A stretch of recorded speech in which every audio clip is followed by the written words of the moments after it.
welcome back to my channel. My name's Zakira. Today's video we're going to be talking about catching flights and not catching feelings.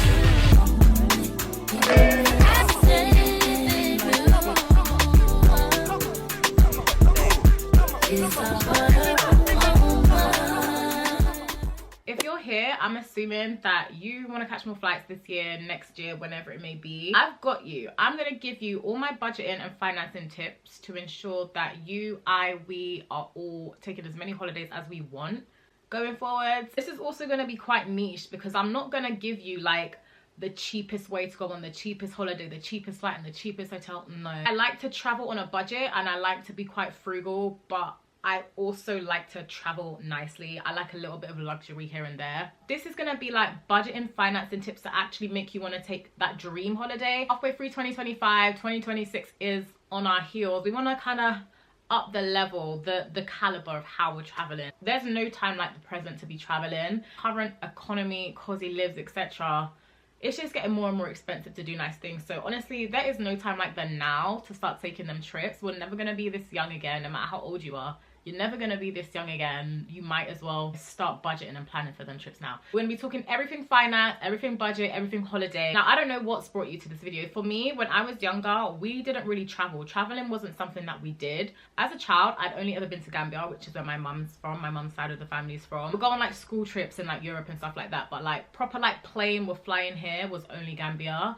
And honestly, I didn't really care to travel, but something just switched in my brain one day and I was like, I want to start going on more holidays. I remember it was 2023 and I was like, I ain't left the country I didn't leave the country the whole year, and I was like, something's got to change. 2024, I booked 5 holidays. May not be a lot for some people, but to me, going from like never really going away as a kid, never going on any holidays, to booking out 5 in a year, let me tell you how I did it. Let me tell you how I did it, and let me also tell you how you can do it. Traveling is not cheap, but if you have a plan and if you're intentional, I promise you, you can do it. If I can do it, you can do it. If you're not the sort of person that has like lots of disposable income and you need more of a plan when it comes to budgeting and planning for a holiday, then you need to first of all come up with your target amount. You want to look at the destination you're going, the time of year or the dates that you want to go, the airport you're traveling from, how you're going to get to that airport, and once you're at the airport in where you're going, how you're going to get from the airport to where you're staying. You want to look at how much does food cost, do your research. I'm telling you now, TikTok is your best friend. We're in such a good era where we can literally just go on our phones and find out anything we want to see. People do what I spent in a day in whichever country, how much I spent on food in here, there and everywhere. Do your research on food places you want to go, things you want to do. Obviously it's not going to be accurate, but once you've done that, you'll kind of have a general overall cost of how much flights, accommodation, food, spending money, all that stuff that you're going to need is. You also want to make a rough itinerary. Of course, if you're planning quite far ahead, you're never going to know exactly to a T what you want to do. But I feel like the more that you take into account, like, I want to do this boat ride or this excursion, whatnot. When you've got an itinerary, you kind of know what you're going to be doing for the day, and then you can calculate how much that will cost. Again, of course, it's not going to be exact, but it's just something to help you, give you a rough gauge of how much money you're gonna need. YouTube, TikTok is your best friend. Like, people are literally giving you breakdown what they spent in a day, step by step, how much they've spent in a day on this trip. That is your best friend. You need to utilize. We have so much access to so much information in 2025.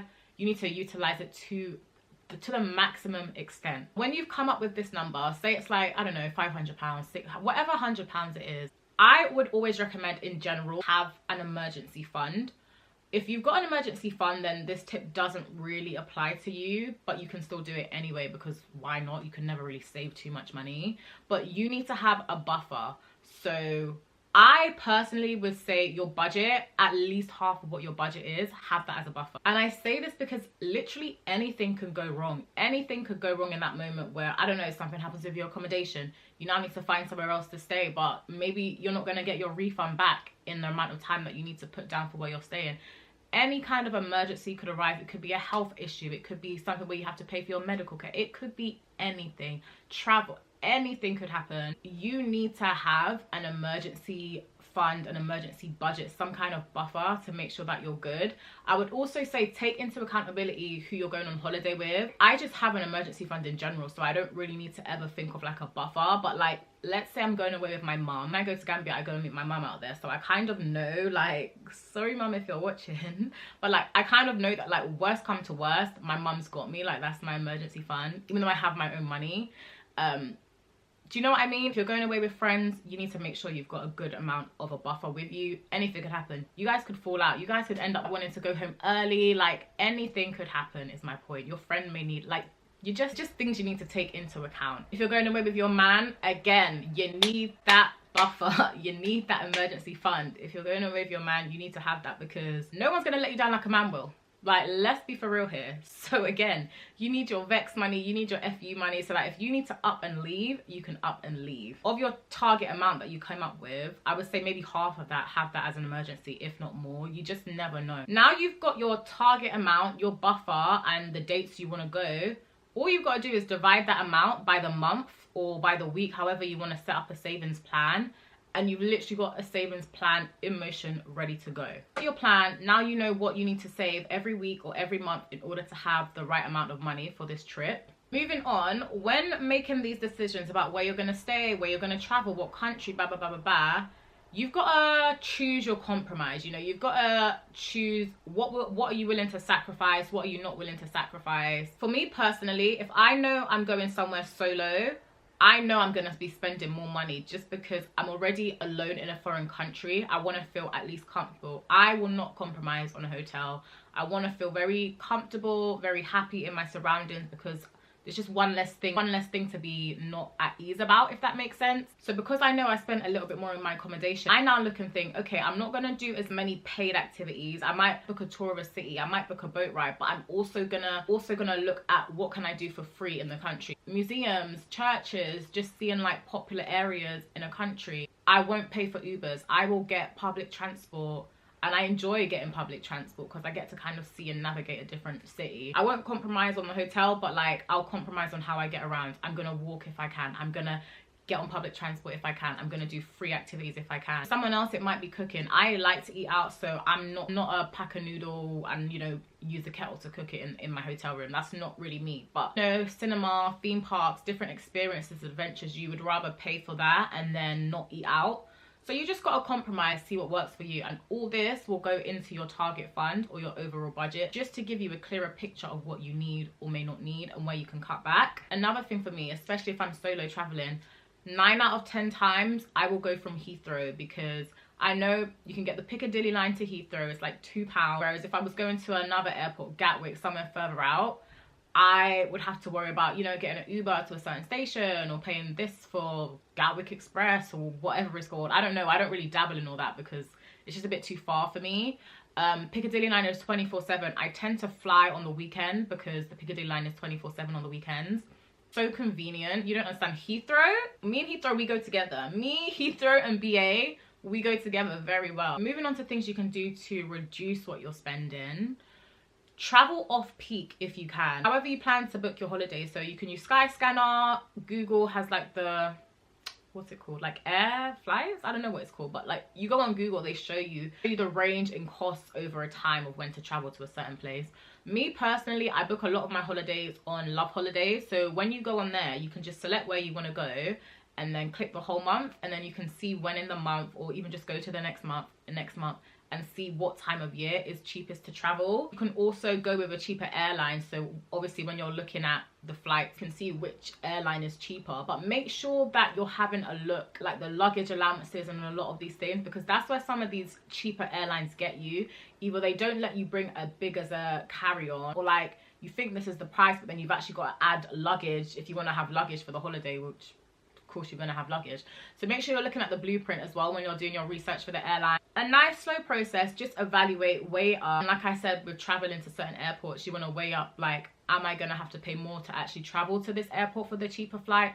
Does it add up? Does it make sense? And go from there. You gotta be frugal with it. You gotta be ready to do a little bit of like maths here and there to work out like how you're gonna get the best value for your money. I would also suggest using Monzo. Monzo you can use abroad. You don't have to worry about withdrawing cash and conversion rates and all that. Monzo makes paying so easy when you're away. Also, when it comes to traveling, a lot of places have like a travel card, some kind of like bundle where you can pay to travel in certain zones, certain areas in a city. You pay like an upfront fee, maybe it'll be like for 72 hours, 96 hours, a week, a month. I think even when I went to Sweden, I think there was like a 3-month pass that I got or something like that. So make sure you're doing your research. Try and do it beforehand, because I think if you get there and you're like paying sort of as you go, it comes up to more. So definitely do your research, have a look around to see if there's any kind of like bundles, any deals you can get in order to reduce your travel in the city, like to and from wherever you're going. So I'm going to talk to you guys on hacks and things you can do in order to help you actually save the money, because it's one thing coming up with a plan, but like if you haven't got the discipline and intention, a plan is just a plan. You need to be so disciplined and you need to be prepared to make cutbacks. That's just what it comes down to. You're either going to bring in more money or you're going to limit how much you're spending or how much you're saving. So we had the target amount that we came up with at the start, where you've just made a rough guesstimate at how much you're going to need to spend for this holiday. Now we need to actually look at some saving tips to actually get you there. I recommend everyone do. Of course you don't have to, but I've got a spreadsheet. I use Google, whatever it's called, Google version of Microsoft Excel, whatever it's called. It's got all my expenses on, go through all your bank accounts, everything that comes out, every outgoing you have, check your standing orders, your direct debits, whatnot. Put them all on the spreadsheet and then you can add up your monthly outgoings. When I did this, the amount of money I was just throwing away, like I think I had Disney, Spotify, Netflix, IT, I had all these subscriptions, which was adding the hell up, my phone bill on top of it, like all these subscriptions. And when you see it actually written how much you're spending, you're going and you're canceling that stuff. Like that adds up. The little $1.89 here from Apple, the little $5.99 that flipping PayPal's taking, you don't think nothing of it when it comes out, but it's coming out and it's for something. You need to go and see what you accidentally signed up for like 3 years ago that's just been taking your money. It's crazy when you see how much money you're literally just giving away on subscriptions that you don't really use or that you forgot you've even had. So definitely start there with monitoring your outgoings, because you will be shocked, trust me. Now in terms of saving, you probably heard a lot of people say 50-30-20 method. That works for a lot of people. So that's 50% of your wage goes on needs, 30 on wants, and 20 goes on savings. It's very easy for people to just come online and just give you a blanket like savings goal amount. Tailor it to your lifestyle. Some people do 70-20-10. So you could do 70-20-10, whatever works for you. And I want to emphasize that whatever you're saving, you need to be saving it in a different account from the account you use. It's 2025. There's no more saving money in regular accounts. If you're saving money in a regular account and you're genuinely saving it and not using it, why would you not just put it in a savings account and get anything, some kind of interest? 1%, something is better than the money just sitting there dormant. Another thing you can do is, I think a lot of banks have it, but I know Monzo have it as well. You have roundups. So every time you spend, so let's say you spend £5.45 at the shop, Monzo will round it up to £5 and then put 55p into a savings pot. That could be your holiday pot. So you're saving as you're spending, and it does really add up. At our target amount that we made up, so now you kind of know what number you're working with. We need to set up a savings account or use a savings account that you have for holidays. And if you take anything from this video, let it be this, because this will just help you in general, not even with savings. You need to be so disciplined, so intentional, and so strict. That standing order that you've got set up for your holiday, standing order that you've got set up for whenever it is in the month, beginning, middle, end, payday, whenever, for your holiday fund, you need to be so strict in making that payment. You need to treat it like it's a bill, like it's your phone bill, like it's your rent, like it's your water, like it's some kind of bill. That's the only how you're going to get into a routine of just doing it effortlessly, and you're not even thinking about it. It's just like your tax coming out of your payslip. You need to be so strict and so disciplined. It might mean that you got to skip on a couple nights out. What is that in the grand scheme of that? You've got holidays to go on. It's nothing. Like, you have to be so strict and so I'm so passionate about it, because I feel like if I can do it, then literally anybody can do it. You just have to be so strict, so intentional, and really have your goal set on this holiday that you really want to go on.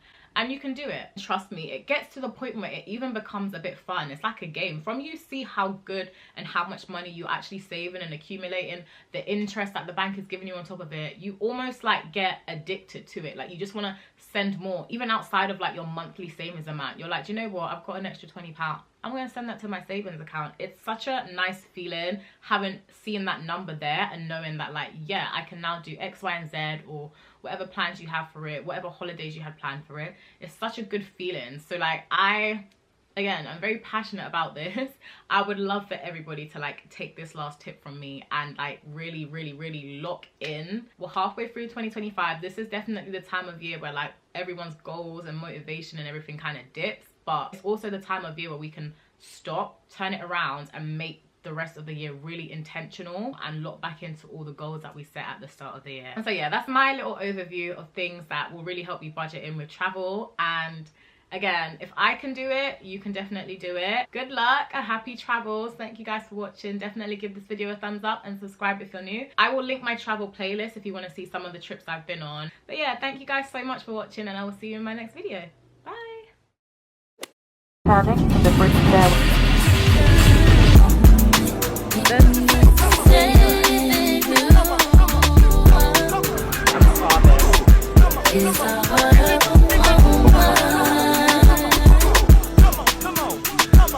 Who is keeping Burger King